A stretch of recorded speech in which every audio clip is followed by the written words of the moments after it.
بسم اللہ الرحمن الرحیم الحمد للہ والصلاۃ لأہلہا۔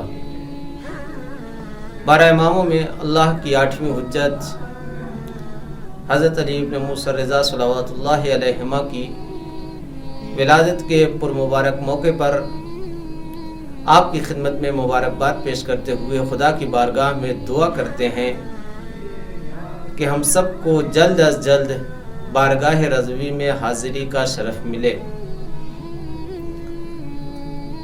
2 باتوں کی طرف توجہ دلانی ہے۔ پہلی بات کہ رضا کسے کہتے ہیں اور آپ کو رضا کیوں کہا گیا۔ انسانی زندگی مختلف دور سے گزرتی ہے کہ جہاں ایک دور ایسا بھی آتا ہے کہ انسان کی زندگی مصیبتوں میں، پریشانیوں میں، بیماریوں میں، سختیوں میں گھر جاتی ہے۔ ایسی حالت میں، ایسی صورت میں انسان کی قسم 3 طرح کی ہوتی ہے، 3 طرح کا رویہ ظاہر ہوتا ہے کہ انسان جب مصیبتوں میں گھر جاتا ہے تو اللہ سے شکایت کرنے لگتا ہے۔ کچھ ایسے ہوتے ہیں جو اللہ سے شکایت کرتے ہیں، کچھ خاموش ہو جاتے ہیں اور کچھ شکایت کرنے کے بجائے شکر ادا کرتے ہیں۔ جو شکایت کرتے ہیں وہ نہ صابر ہوتے ہیں، نہ ہی شاکر ہوتے ہیں اور نہ ہی راضی ہوتے ہیں۔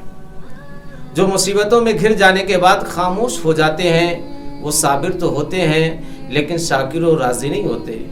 لیکن جو مصیبتوں میں گھر جانے کے بعد شکایت کے بجائے شکر ادا کرے وہ صابر بھی ہے، شاکر بھی ہے، راضی بھی ہے۔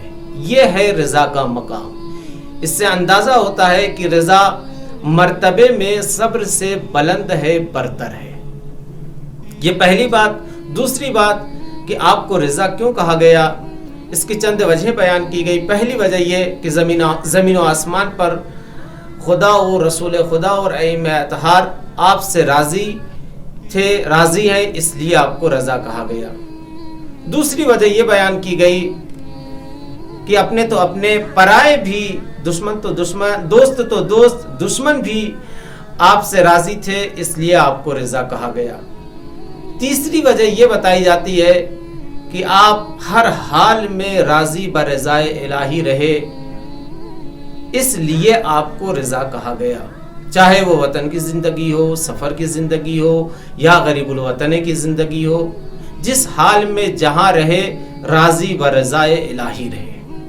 اور یہی درس اہل بیت نے ہمیں دیا ہے کہ ہر حال میں، ہر مصیبت میں، ہر وقت اللہ سے راضی رہیں۔ تیسرے امام کی جنہوں نے سب سے زیادہ مصیبت دیکھی وہ فرماتے ہیں رضا اللہ رضانا اہل البیت، اللہ کی رضا ہم اہل بیت کی رضا ہے۔ جس چیز میں اللہ راضی اس میں ہم بھی راضی ہیں۔ یہ بات مولا علی مرتضیٰ علیہ السلام نے اپنی مناجات میں اس انداز میں بیان کرتے ہیں الہی لو ادخلتنی نارک لم اقل انہا نارن، معبود اگر تو مجھے جہنم میں بھی ڈال دے گا تو میں اسے جہنم نہیں کہوں گا۔ کیوں جہنم نہیں کہیں گے؟ فرمایا لأنہا اقول انہا جنتی، میں جہنم نہیں بلکہ جنت کہوں گا۔ مولا آپ جہنم کو جنت کیوں کہیں گے؟ فرمایا لأن رضاک جنتی، معبود میں جہنم کو جنت اس لیے کہوں گا کہ تیری رضا ہی میرے لیے جنت ہے۔ اس کے بعد فرماتے کیوں میں جہنم کو جنت کہوں گا؟ اس لیے کہوں گا کہ میں یہ جانتا ہوں فَأَيْنَمَا أَنزَلْتَنِي أَعْرِفُ رِضَاكَ فِي، اس لیے کہ تو جہاں مجھے جس حال میں رکھے گا میں یہ سمجھوں گا کہ اسی میں تیری رضا ہے۔